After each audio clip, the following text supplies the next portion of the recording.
What's up, everybody? This is 813 Wish coming at you live from the depths of a paradox. It seems I'm teleporting at the moment, and I was going to say I'm not. First of all, let me clear up a lot of confusion. This is actually a podcast pre-recorded. The instance of the file, ladies and gentlemen, which is the topic of today's conversation. By the way, I'm 813 Wish. Is a torrent. To jump right into the equation, what is the file? Let me tell you what a file is understood as. It's not a computer, and that is true from the mechanics of the execution of the file all the way to the production of the understanding of the file itself. And if you want to understand how a file is recreated, you must first understand how to understand a file, and that is step by step. There are levels to this business, levels to this nonsense. First level being imagination. This is your biggest and greatest dragon. It is also your closest enemy, your worst friend, and your most at-large companion. The imagination will get away from you every time, my friend, because of the game of confirmation, because you need another imagination to adhere to. Quite simply. One was never enough of anything. How does that pertain to the file? Well, let me tell you. What if, in an imagined Dragon's Land, every file in your computer, and the internet, and your disks, whatever, was all the same at the ground level? Was all the same initially? What if they all started with a zero? What would be the odds? I'm not saying you do. I'm saying what if. What if the first level was, okay, there's your easel. So from that perspective, you can kind of see how the files are torrented. You can see what they are. And that is construct. But that doesn't make any sense because that doesn't tell you anything. It just tells you that there's a large, steep learning curve there. It doesn't tell you how to handle them. It doesn't tell you what to make, what you have, what you would need, what they're worth.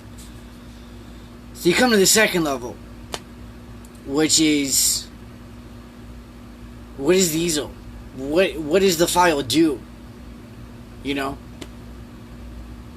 me back up from the persecution of the metaphor and reiterate what I'm talking about. The computer file, right? So if you approach the situation from the standpoint of understanding a computer, how it's physical, and at that point, if the file belongs to the computer, you can understand the file. Once the file is yours, it goes haywire. It's not yours anymore. It belongs to Sengsong. It belongs to Soshiokomoto. It belongs to Moto. You know what I'm saying? It's a ticking time bomb. It's a flame. It's a float. It's a double. It's a token of appreciation that is on the flip at all costs, and it will be on the line until somebody intercepts it, it is interfered with, or it is decommissioned. Because even on your hard drive, that file is nothing without observation. Because it is not the file. And your original question was, what is the file?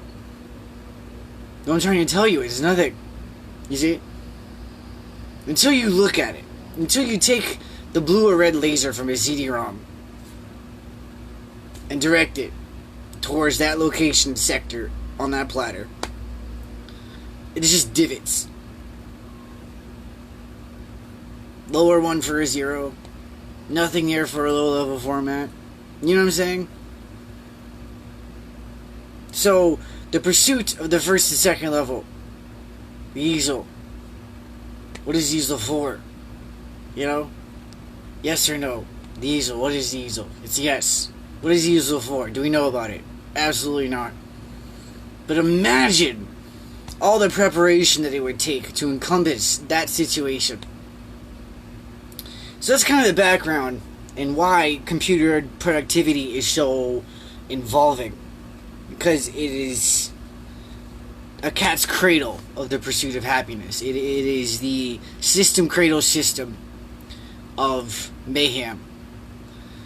There is no virtual reality in computers. But the whole schema, construct, outline, datagram belongs online. It belongs in the PC mainframe. So, what is a file? You know? Again, the question may arise. And maybe not because we want to learn about it. Maybe because we want to find one. What is a file? What is a data tree? Can I get that in a file? Can I get the whole outline of the data tree in a file? Is that too redundant? Maybe too recursive? You know? I don't know. Programmer might tell me that. Would I believe him? Ask him about what a file is. Do I know how recursive it could be?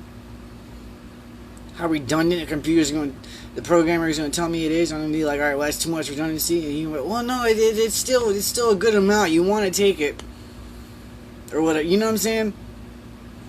So, these are the standpoints that hold the user back from computing. But it doesn't eliminate them from reality. Because the computers in reality, every kind of user, or every non-user, becomes an aptitude of the PC. They become an independence factor of a factory dependence.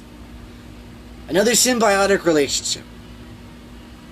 And that's all a file is. It's a symbiotic relationship that belongs to the computer. And the file comes from the symbiotic relationship you share with the computer. Your side. You know? Just something to think about.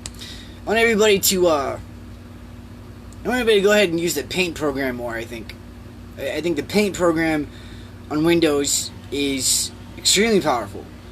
There are no limitations to its cut and paste. There are no limitations to its save as.